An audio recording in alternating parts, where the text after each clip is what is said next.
Yo, yo, what's good, everybody? CTC Radio, the only radio station committed to the coast. My name is the Holy Lorde Sanctus, aka Harold Brown, and I am here with the legendary Mike Kurtz from Mike's Hot Honey. I'm really in awe right now because you guys have to understand, like, this is a product that I use on a daily basis. If you're on my stories at all and you see me cook, which is rare, if I'm cooking waffles and pancakes, and Mike's Hot Honey is Mando for every single meal. And I'm just really, really excited to get to talk to you and have you here, man. So I really appreciate you coming through. Well, thank you for having me, Harold. Absolutely, absolutely. So let's get it started. Let's kick it off the top. Yesterday, man, I saw you with the Mike's Hot Honey starter jacket, fire, burgundy jacket. I rolled up on you and was like, yo, where did you get this from? Where did you get this? Because this is like my favorite product in the world. And he said, oh, I'm Mike. And it just dawned on me that I had never imagined what Mike might look like or what Mike might be about. And just instantly being in your presence, I was overwhelmed by hip-hop culture, you know what I'm saying, hip-hop energy, and just that kind of energy, which made me love the product even more. So let's dive into where that comes from, where your inspiration comes from, not only for the product, but for your style and everything, because I feel like it's a whole, your aesthetic is part of the product as well, which comes through. Yeah, I mean, well, my family, they're musicians. So my grandparents met singing in Atlantic City in a nightclub together. My grandfather was the MC for like 30 years at the Latin Casino, which was a supper club in Philadelphia, and then later moved to Jersey. And my dad's a jazz saxophonist, so my uncle's a drummer. I play piano. I like to sing. Just a talented family. I love that. One side of the family, very musically talented, my dad's side. But yeah, that's where the music thing came from originally. And, grew up in the 90s, always, got to see a lot of great hip-hop acts growing up. I grew up in Amherst, Mass. It's a college town. It's, pretty small town, but because of the universities there, we had a lot of music come through, so I got to see a lot of great artists growing up.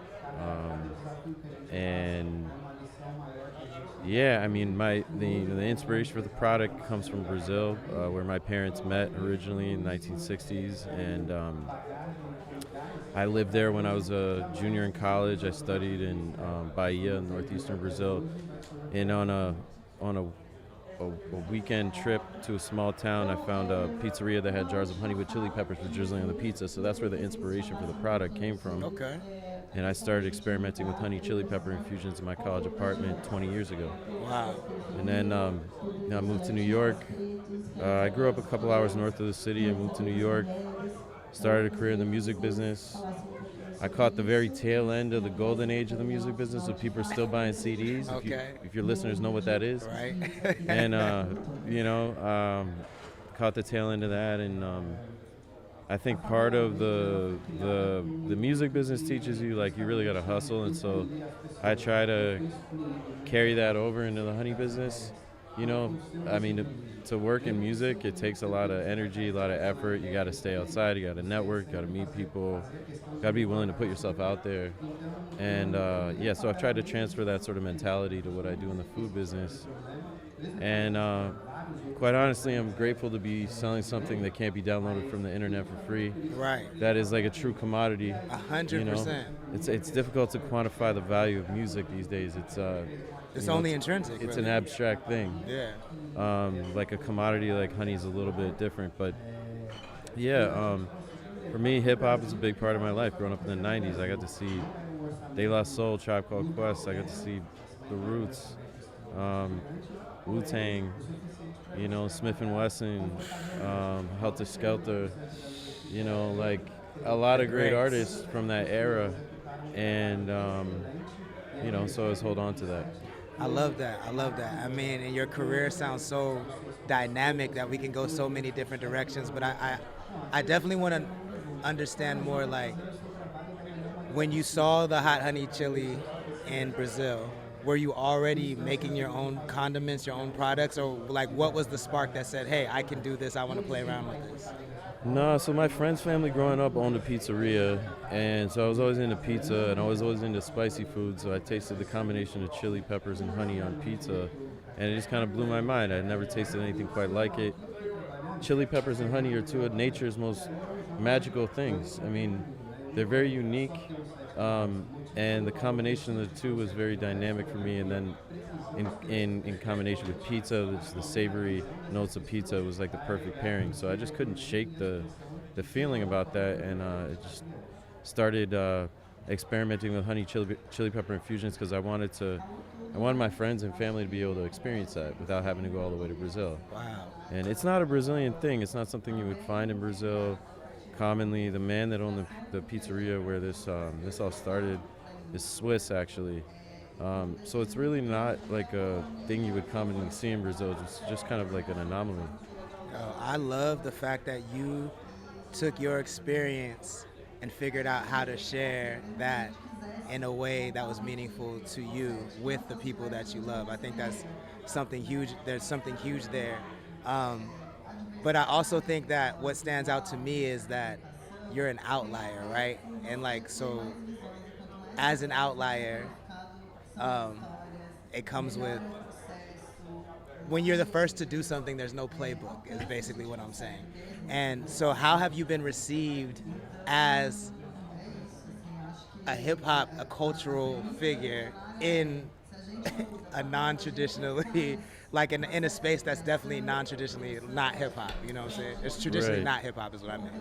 Yeah, I mean, the Honey Owl's it's been pretty sleepy for the last 50 years. Facts, It true. really just hasn't had much innovation. Right. You know, and that was a fortuitous thing for us because, you know, as a brand, we sort of saw that, hey, we could bring something new to a space that's really just been stagnant for a long time. And honey buyers noticed that, like, we create incremental revenue for the set. So if you have 50 pure honeys on the shelf, you pull one off the shelf, you replace it with our product, all of a sudden you're bringing in buyers from the hot sauce segment, the condiment segment. Wow. It's incremental revenue. So the buyers that understand that will give us shelf space. And so we're really all about storytelling with our product, and that's part of, like, you know, that's why we do the starter jacket. That's why I'm carrying this briefcase right here. That's why we did a pair of Ewing athletic sneakers. It's part of the reason for all of our collaborations. It's a try to continue telling the story, and our product is collaborative by nature. You know, it's a condiment. You're not going to eat it pure. That's It needs a vehicle. It needs a partner. It needs a collaborator. So, you know, that the nature of the product, I think, extends to the brand and how we move as a team. And yeah, being a New York brand. I mean, this year hip hop, we celebrated 50 years of hip hop in New York, globally, and just being a New York brand. I mean, you live in New York long enough, it just sort of becomes part of your life. You Yeah. know, it's like you end up meeting these people who were foundational to that movement, whether they were graffiti artists or you know, MCs or breakdancers or DJs, and start to learn more about hip hop culture and what that's meant for New York City, and you just kind of live that experience being in New York. And I first started making the honey when I was really starting out. I lived in Long Island City in Queens, and I was like 2 blocks from Queensbridge, where Nas and Mobb Deep came out of, and Marley Marl, and a lot of great artists. And I also lived like a couple blocks from 5 Points, which was like kind of the epicenter of graffiti in New York City. It was a warehouse that was just covered in graffiti. okay. Unfortunately, now it's been knocked down and turned into a luxury condo. But for many years, it was a place where graffiti artists would come really from all over the world to contribute their art. And so I was like, you know, I lived like kind of in the center. I actually met Marley Marl really early on when I was first starting. I used to push a laundry cart down the block to the post office to ship my honey shipments out. And he lived like right around the corner from me. He had a little studio there. That's crazy. And I met him early on, and his son Marlon is also a neighbor of ours and done a lot of events with him. But yeah, hip hop culture, obviously, like big part of New York, and honestly, like big part of Sao Paulo as well. We're here in the Casa Sao Paulo, and you know, a lot of my connections to Brazil are through the hip hop scene in Brazil, and now we're getting ready to launch the brand over there. So we've got a lot of different things going on. I love that. Can you tell me like what the difference is from your perspective between hip hop in America versus hip hop in Brazil? Yeah, I think in Brazil, I would say hip hop continues to be something that is very tied to the Black consciousness movement and tied to political movements. I think more so than hip hop in the States. No, that's a very broad statement because obviously there's such a huge range of artists covering a wide range of topics. But just to generalize, like right. I do think like you know, when hip hop was developing in Brazil, it was tied to the Movimento Negro, which was the Black consciousness movement in Brazil, which was looking to consolidate power. You know, at the time and you know still today, you look at the parliament in Brazil, it's mostly white people. You look on TV, it's mostly white people. And you look at the public, you have all these people who are black but don't identify as black because the one drop rule, as it applies in the States, really is only more recently being adopted in Brazil. So this idea that like, you know, people who used to identify as like some range of color are now identifying as negro, and by doing that they're growing their political power, and hip-hop music really I think was a big part of that in Brazil in terms of bringing awareness to that idea. You know, you got Racionais MCs. They're still, you know, the biggest foundational group in Brazilian hip-hop music, still making new music today, still touring, just did a tour in the States a couple of years ago. And you got newer artists like Emicida, who continue to carry the torch for that movement. And I think American hip-hop music has, through commercialization, maybe become, I don't want to say it's lost its way, because why not? You know, I'm old and like, you know, what I remember, you know, I know we have to evolve, and I know that like what young kids today see is different than my own personal vision, but like, you know, it's just different. I think it's like, yeah, I don't know, the commercialization of it has really 100%. Sort of changed. This is a conversation that I have all the time, and I don't want to get too deep into it, but I think you touched on a good point, which is maybe it's not the music and maybe it's not the culture of hip-hop, yeah. But I do think that like the way analytics has come to the forefront of everything has maybe affected hip-hop the most, I feel like, because maybe that's what I pay attention to the most.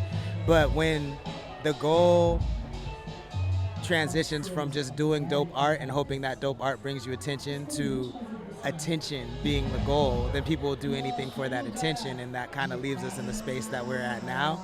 Yeah. To me, I mean, I feel comfortable saying that in that sense hip-hop has lost its way, you know what I'm saying? But yeah. I wouldn't blame it on the genre, I'd blame it on, I guess, consumer behavior maybe, but... outside forces that drive consumer behavior, 100%. And yeah. So how are you avoiding that same thing happening with Mike's Hot Honey? You know, it's tough. I think like there's a lot of pressure to grow. You know, when you're in the CPG business, you're constantly faced with pressure from investors, from your own internal team to grow the business. This idea that like businesses have to grow, you know? Right. Which is like, gotta make money. That's what it's like we can't just grow naturally. We gotta hyper growth is like this thing. And I try to not let that really be the primary driver of how I operate. Our brand is really focused on meeting people in person, so we do a lot of in-person events. Ideally, we want people to taste the product. Like, we want to get it in people's mouths. So like, you can't really do that digitally. Like, you can reach people digitally. They can see the brand, and a lot of people see cooking videos online, and that's of course become such a huge thing on TikTok and Instagram. But like, there's something different when you actually meet people in person. So we spend a lot of our time connecting with people, making genuine connections with people in person, and I think those connections go a long way. And then we also try to carry this thing that, like, honey is an ancient gift. That goes back to like caveman times. Like, this is like, people have been gifting each other honey since the beginning of humanity. So the idea of honey as a gift is a powerful thing, and that, whenever you have an idea that's that old, that's permeated like civilizations for that long, it's, whether we recognize it or not on the surface, it's like it's within our consciousness. And so we try to operate in like a generous way with our product, where like we know that if we gift people bottles, it's gonna come back. And so like we gift a lot of product. I think like I forget what the number was, but like our CEO Matt told me, he was like, we're something like 20 or 30% above like what typical brands do in terms of their gifting budget versus revenue. And I was like, that for me, that's like a badge of honor. Like I take a lot of pride in that. And we know that like a bottle that goes into somebody's home becomes a foot soldier for the brand. And they expose all their friends and family and their network to it. And that just, it just grows that way. So like, not all products are like that. We know that our product happens to be that way because it's like a novel thing that a lot of people have never experienced, and people like to share it. So that's 100% true. I was actually gifted my first bottle of Mike's Hot Honey, and I made sure that I bought my parents a package so they could try. And I kept telling them, like, you have to try this, you have to try this, until I was just like, I bought it for you, try it. Try it. How many people have you put on? I mean, it's like, that's really like the story of the brand. There's some products that are great, but for whatever reason, people don't necessarily like talking about it or sharing them. They're still great products, but they're either not novel, or there's something about it that people just don't share it. For whatever reason, people happen to like talking about our product or sharing it. So like it just sort of like grows organically that way. But it's also, when you think about it, it's like the most hip hop thing in the world, right? Like, a lot of production in hip hop is where you sample one thing and make it a totally new thing. And I feel like you sampled spice in a way that's made it a totally new thing in combination with the honey. But what is a meal or a combination with the Mike's Hot Honey the most unique one that you had? I know we have pizza, wings. What's the most unique combination? Oh man, I mean, that was good, that you liked? Yeah, I think one thing that's very unique that most people have never tried is drizzling Mike's Hot Honey on ice cream. It's a flavor profile that people just haven't experienced, because you've almost never seen heat with ice cream. True. But you can drizzle it on like vanilla ice cream with candy pecans or butter pecan ice cream, and it's great. Fire. We actually just had a partnership with Cold Stone Creamery. There's 900 locations. Yo, check nationwide. This out. So CTC Radio, this is based in the 805 in San Luis Obispo. Okay. The first Cold Stone Creamery was started in San Luis Obispo. No kidding. So the hometown, this is a hometown combo right here. Okay. Yeah, they did a whole flavor with the product, and they exposed a lot of people to that concept that had never tried it before. So that's pretty unique. You see people using it in cocktails in really creative ways. I mean, I've seen it on all sorts of things. Like I've had it on scorpion before, which is crazy. That's wild.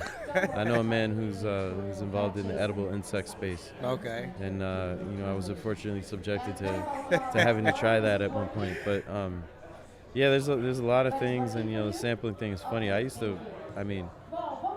haven't produced anything in a long time, but I used to be a hip hop producer. Okay. And I recorded a lot of music between 2000 and 2010. I was active, and produced a lot of music with different artists in New York, and it's something I'm trying to get back to. What were you cooking on, hardware or software? It was a mix. I mean, I have a Wurlitzer 200A piano, okay. so I would record stuff on the Wurlitzer and port it in. I used to use Reason and Ableton Live. Propeller head over here.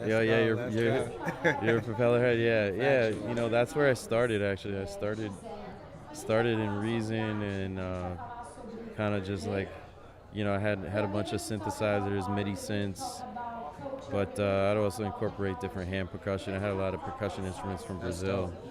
So I try to incorporate a mix of live instruments and synthesizers and drum machines and stuff like that. Very cool. Yeah. Well, I'm not gonna keep you out here too much longer because the sun is coming down. But what's next for Mike's Hot Honey? Yeah. So we have a lot of like collaborative CPG products coming out. We launched a potato chip with Utz, which is Mike's Hot Honey flavored potato chip that's out in the market now. They just dropped pretzels. We've got nationwide or specific markets? They're distributed nationwide, but mostly like east of the Mississippi. So Okay. they're more on the East Coast. But we've got some other collaborative CPG products that I can't say yet, but that you'll start to see on the shelves in different aisles of the supermarket in the coming months. We've got a collaboration with a very big chain, restaurant chain that's dropping this summer that will probably be impossible to miss when it comes out. I love that. And tomorrow we're dropping our first video game, which I'm very excited for. It's called Slice Hunter. It's a nostalgic pizza-themed arcade game. Inspired by the arcade games of like the 80s and 90s that you might find in your childhood pizzeria in the corner, like Miss Pac-Man, Galaga. And the original arcade cabinet is at Scar's Pizza on the Lower East Side of Manhattan, but it'll be available for download in the App Store. It's called Slice Hunter. Let's go. Yeah. That's fire. I love that. Will there ever be a Mike's Hot Honey mixtape of some sorts? You know, it's funny. We work with a lot of DJs. In fact, a really good friend of mine is who we work with is DJing in this very room today at 5 p.m. DJ Niaki from Sao Paulo. But what we want to do is commission our DJ friends to create mixtapes, and we're going to do a bunch of like original Mike's Hot Honey audio drops that they can plug into the mixes, so that when we're having our own parties, when we're doing events, we could just play, the DJ Wolf mix or the Nicky Antics mix or, the De La Ceiba mix, and just plug it in. And I think through the DJ community, we've really grown our brand, especially in New York. We do so many events where we incorporate DJs, we sponsor the DJ, and the DJ brings their own community. Right. And once you tap into the DJ's community, then you're reaching all these new people. So that's been actually like a huge part of how we've grown the brand just on the ground in New York. I love that. If you need West Coast ambassadors, we got all the artists, we got all the DJs and producers, so let me know, because that's something that I would love to talk about off camera, because it just makes too much sense. Your product makes too much sense, but we can talk about that off camera. Lastly, I have to ask you about this briefcase. Have to ask what it is. Can we point it at the camera? And we're 2024, reflexo de lançamento do anúncio do lançamento almost. We're almost. This is the last thing we're doing. We're almost done. This is the last thing. So there we go. Yes. This is break it down for us. What are we looking at? This is a Franz and Presto lock case. This is the same model briefcase that was in Pulp Fiction. Yeah. So you thought it might have been Marcellus Wallace's soul, but it was actually Mike's Hot Honey in the case. And I carry this around with me everywhere I go, and it's just a fun little elephant to have. When you're selling a product, it's important to have an elephant to entertain people. Factual. And that goes back to the Ringling Brothers from old New York days. Like you gotta have an elephant. You gotta have something that entertains. Otherwise, the sales pitch gets a little dry. So, briefcase, best use of resources and time. I mean, it really I made this at Pink Sparrow. It's a fabrication house around the corner from my office, and those guys helped me make it. And shout out to Pink Sparrow. They did this in exchange for honey. So get out of here. It was a great deal for me, and it's just a fun thing to carry. It's quite heavy though. That's like what you were talking about, coming full circle, how honey has been the gift of humanity since the beginning of time, and that's proof right there. That's really dope. Bartering is real. I love it. So first of all, thank you so much for giving us your time and telling us your story. I think your story is incredible, and more hip-hop outlets should have Mike on to tell this story, because this is easily the most hip-hop product on the market without question. like there's no argument about it. So if you hear me sway, if you hear me, everybody else, have this man on your show to tell the story because it's very important. Is there anything else you want to let the people know before we get out of here? Yeah, you can follow us online on all platforms at Mike's Hot Honey. You can find us in the honey aisle of your local supermarket or on Amazon or mikeshothoney.com. And if you're on the West Coast, check us out, our West Coast tour. LA at Les Sordids, 3 to 8 p.m. on the 22nd of March, and 10 p.m. to 2 a.m. at the Stowaway, downtown LA, both on the 22nd of March.